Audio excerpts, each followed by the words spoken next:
আসসালামু আলাইকুম। সুধি আজ ঢেঁড়স ভাজি করব, একদম সিম্পল। শুধু রসুন কুচি, পেঁয়াজ কুচি আর একটু কাঁচামরিচ কুচি দিয়ে অল্প তেলে একদম ভাজা ভাজা করব। ওভার কুক করব না, জাস্ট একটু শক্ত শক্ত থাকবে কিন্তু সেদ্ধ হবে, এরকম সবুজ কালারটা রেখে। তো চলুন আমি কিভাবে আজকে ঢেঁড়স ভাজিটা করেছি সেটাই এখন আপনাদের সাথে শেয়ার করি।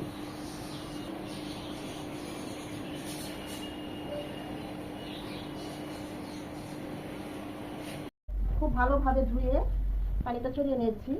এখন এটা কেটে নিচ্ছি, ভাজি করব। যত কুচিয়ে নেওয়া যায়, যত পাতলা করে কুচিয়ে নেওয়া যায় এই ঢেঁড়স ভাজিটা ততই খেতে মজা। একটু বেশি পাচ্ছি না। আমার আম্মা খুব ভালো ভাবে কুচিয়ে নিতে পারে, একদম পাতলা পাতলা করে। আসলে এটা যত সুন্দর করে এবং খুবই সূক্ষ্মভাবে কাটা হয়, ভাজির টেস্টটাও কিন্তু খুব ভালো আসে।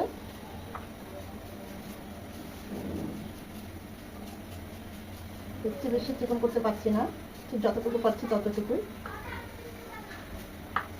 একদম সবুজ তর তাজা, মনে হচ্ছে কাকাই খেয়ে ফেলি। ঢেঁড়স দিয়ে মাছ রান্না করলেও খুব ভালো হয়। কিছু কিছু ঢেঁড়স দেখবেন একদম শক্ত, ওগুলো কিন্তু নেওয়া যাবে না। যারা নতুন তাদেরকে বলছি, অবশ্যই যে কোনো সবজি ধুয়ে তারপরে কাটবেন। আর ঢেঁড়স তো অবশ্যই, তা না হলে সবজির ভিতরে পানি ঢুকে যায়।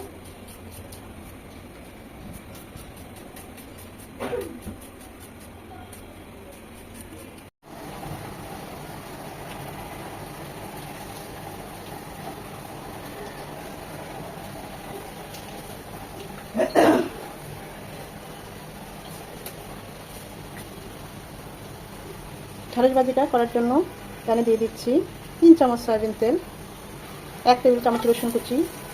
আমি রসুনটা একটু বেশি খাই তাই একটু বেশি দিলাম, আপনার তেল আর একটু কমিয়ে দিতে পারেন। রসুন কুচিটা হার্ড তাই 1 মিনিট হবে। একটা মিডিয়াম সাইজের পেঁয়াজ কুচি। রসুন কুচিটা লাল লাল হয়ে সুন্দর একটা অ্যারোমা চলে আসবে, পেঁয়াজটাও একদম নরম হবে। পেঁয়াজটা লাল লাল হওয়ার কোনো দরকার নেই, নরম হবে আর রসুন কুচিটা এরকম লাল লাল হয়ে অ্যারোমা চলে আসবে। আমি এখানে 2টো কাঁচামরিচ মাঝখানে কেটে দিয়েছি আর 3টা কাঁচামরিচ আস্ত রেখেছি, সেটাও দিয়ে দিচ্ছি। 10-20 সেকেন্ড পেঁয়াজ রসুনের সাথে একটু ভেজে নেব, এতে করে মরিচের ঝালটা বের হয়ে আসবে। যারা ঝাল কম খান তারা আরও মরিচ কম দিবেন, আর বেশি খেলে বাকিগুলো মাঝখানে কেটে দিবেন। এই পর্যায়ে দিয়ে দিব ঢেঁড়স। ঢেঁড়স ভাজি ঝাল হলে ভালো লাগে না। স্বাদ অনুযায়ী লবণ। এখানে আর কিছুই যাবে না, আমি ঢাকনা দিয়ে ঢাকবো না, কোনো পানি ইউজ করবো না। এটা মিডিয়াম টু লো হিটে আস্তে আস্তে ঢেঁড়সটা এই ভেজে নেব, একদম ভাজা ভাজা হবে। কিছুক্ষণ পরপর জাস্ট এভাবে নেড়ে দিতে হবে। আমি তো এভাবেই ঢেঁড়স ভাজি করি, এখানে কোনো হলুদ গুঁড়ো মরিচ গুঁড়ো কোনো আর কিছুই যাবে না, শুধু এই রসুন পেঁয়াজ আর কাঁচামরিচ দিয়ে করি আর ঢেকে দেই না। দেখেন কি সবুজ তর তাজা। আমার শাশুড়ি তো ঢেঁড়স ভাজিতে একটু হলুদ ছিটিয়ে দিত, আমি দিই না, আপনারা চাইলে দিতে পারেন। এইভাবে একদম সিম্পলভাবে ঢেঁড়স ভাজিটা খেয়ে দেখবেন, সাধারণের মধ্যেও অসাধারণ। আর যারা আরও কুচিয়ে আরও পাতলা করে এই ঢেঁড়সটা কাটতে পারেন সেটা আরও টেস্টি হয়। আমি তো একটু বেশি পারলাম না, নাড়বো আর ভাজগুলো খুলে যাবে। খেয়াল রাখতে হবে নিচে যেন লেগে না যায়। এই যে পিচ্ছিল ভাবটা, এটা ভাজতে ভাজতে চলে যাবে, ঢেঁড়সটাও কুক হয়ে যাবে। এখানে কোনো এক্সট্রা পানি বা কিছুই লাগবে না, ঢেকেও দেবো না।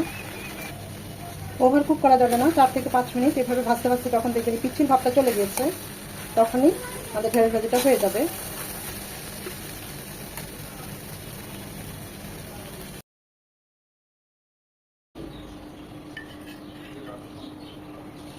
আমার মতো এভাবে কে কে ঢেঁড়স ভাজি করে থাকেন অবশ্যই কমেন্ট সেকশনে জানিয়ে দেবেন। যারা এইভাবে করেন নাই, একদম নতুন, তাদের কাছে রিকোয়েস্ট থাকবে একদম সিম্পল এইভাবে একবার ঢেঁড়স ভাজিটা করে খেয়ে দেখবেন, অসম্ভব মজা হয়। ঢেঁড়স ভর্তা, ঢেঁড়স দিয়ে যে কোনো মাছের চচ্চড়ি বা একটু মাখো মাখো ঝোল, সেগুলো খুব মজা হয়। আমি তো এভাবেই করি। আশা করি আজকের এই সিম্পল রেসিপিটা আপনাদের একটু হলেও ভালো লেগেছে। যদি ভালো লাগে তাহলে এভাবে একবার হলেও করবেন, আর এভাবে যদি রান্না করে থাকেন আমাকে জানাবেন, কমেন্ট করে জানাবেন কেমন হয়েছে। ঢেঁড়স ভাজি করতে জানেন এমন পার্সন নেই বললেই চলে, তা আমি তো আমার মতো করেই করেছি, সেটাই আপনাদের সাথে শেয়ার করলাম। ভিডিওটা ভালো লেগে থাকলে লাইক কমেন্ট শেয়ার করে দিবেন। সময় নিয়ে যারা এতক্ষণ ভিডিওটা দেখেছেন তাদের সবাইকে আন্তরিক ধন্যবাদ। সবাই ভালো থাকবেন, সুস্থ থাকবেন, নিজের প্রতি যত্ন নেবেন।